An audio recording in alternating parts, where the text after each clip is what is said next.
This playthrough has a lot of suffering, and it got worse.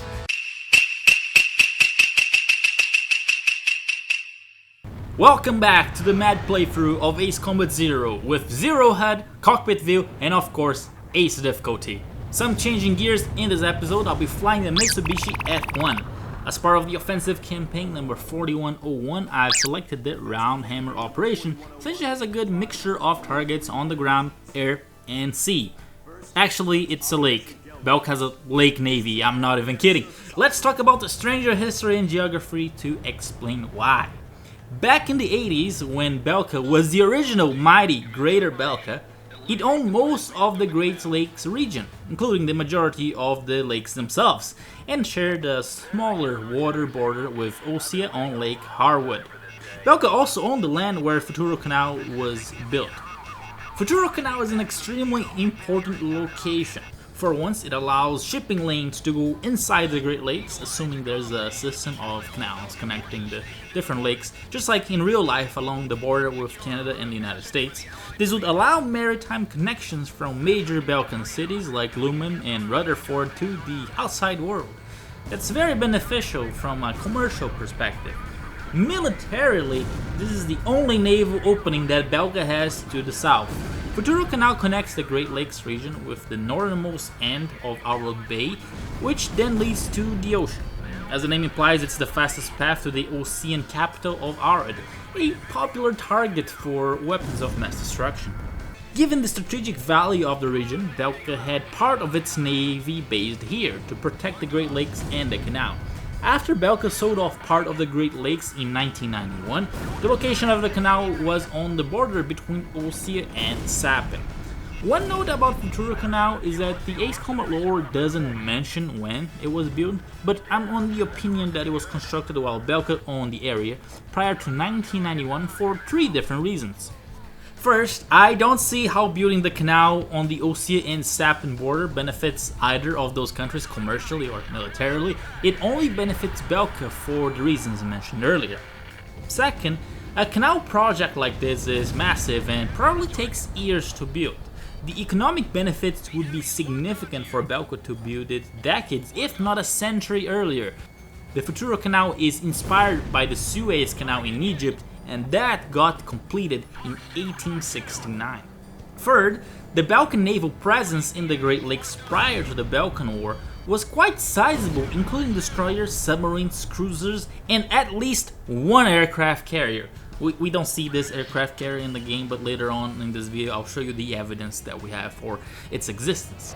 So Belka committed a lot of resources to this area. Would they be stupid enough to build an aircraft carrier to keep it inside the lake with no chance of accessing the outer seas? You know what, though, that's actually plausible. I can imagine a Balkan strategy doing that. They do have a thing for crazy military spending. Now let's talk about the mission.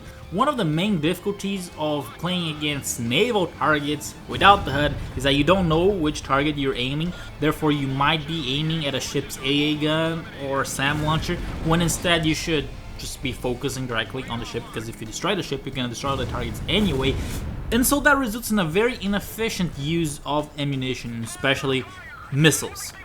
Remember that Balkan aircraft carrier I mentioned? Here's the clue that we know from its existence.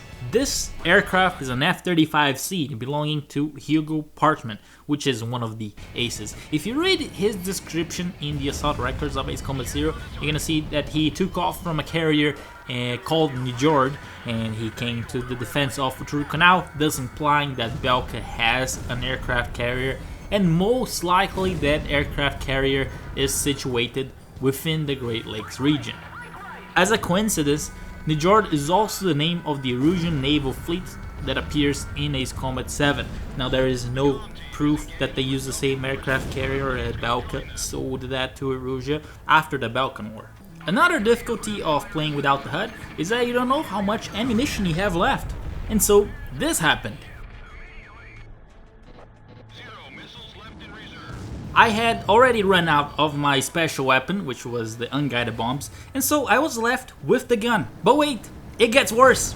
I honestly thought that after destroying all the enemy ships, I would have gotten the mission accomplished. But no, because I forgot targets in the previous zones. And so I had to fly down to the canal to find these targets and destroy them with the gun, not knowing how much ammunition I had left in the gun because I had also been using it throughout the mission. So I got pretty concerned. I was gonna run out of ammunition before I destroyed everything. And I couldn't check because I can't use the HUD as part of the challenge. The other thing is, if there are neutral targets on the way, I could be wasting my ammunition on them not knowing that they are neutral targets because I can't tell the difference that's on the HUD because I don't have it. But in the end, I went back to the 2 areas of the canal, found the targets, and destroyed them, getting a mission accomplished. The Belkan fleet and ground forces have been eliminated. Nice work, comm team. This should make your next operation a whole lot easier. And I did get the S rank. This mission took me a total of 7 attempts, 5 of which I crashed trying to do a flyby.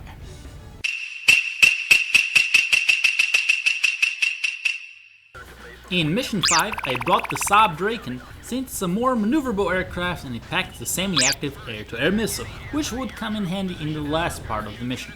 In order to get the S rank, I focused on destroying the Belkan SAM launch sites to increase my points. To this day, I still don't know how the Belkans can track you on SAM when you're on the other side of the mountain, but that's Belkan technology for you.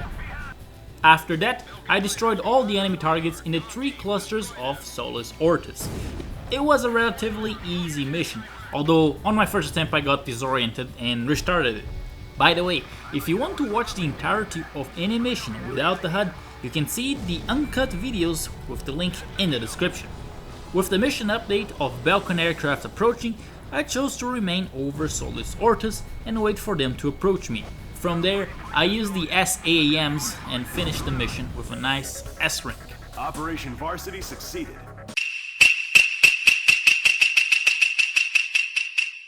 It's time to retake the Ustio capital of Direxis and make an amazing contribution to Strangero. As a mercenary, it's time to free the civilian population from hunger and starvation, for a modest price of course. We're going to establish Freedom Bell.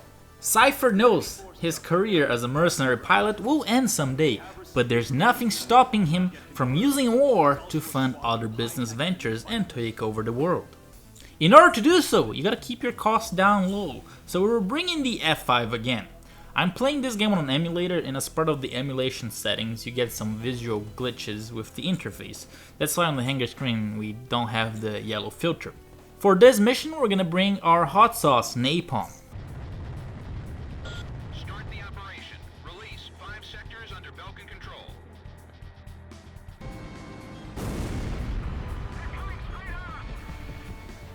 This special weapon is a little bit easier to use without the HUD, since it inflicts damage on a strip in the direction of travel. Now, would using napalm in an urban area be a war crime? Well, no! It's a victimless crime. You see, nobody in the area or the impact can make the claim they were targeted because they won't be there anymore. Oh, ACF. But what about the people around the area that witness your plane dropping napalm? Well, they're wrong. You see, in war, people get stressed and they start hearing things and seeing things, having hallucinations. They're not trained to handle stress like we professional soldiers are, so you can just discard what they say. It's that easy, guys. Although, it's kind of a shame to bomb such a beautiful city with its historic buildings. I did some digging, and it seems like Direxis is inspired by the Swiss capital city of Bern. You can even see the Minister Cathedral that is featured in the game. And that makes sense, right? Ustio is this mountainous country that employs mercenaries as a means of defense. After liberating the 5 sectors of Direxis, I thought it was unusual that when you press and hold the camera button, your view is directed to downtown Direxis even though there's no target there. It is as if you're looking towards the people gathering in the city center celebrating their liberation, maybe? No, that would be too superficial. They're actually celebrating the opening of the first Freedom Bell. Warning, warning, enemy reinforcements approaching.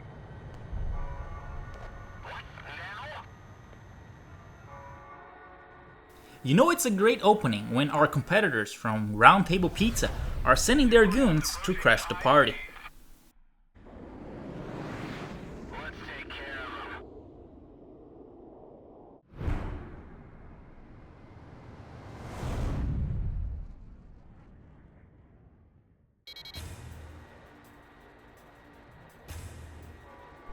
They're faster than anything we've come across. Commence intercept.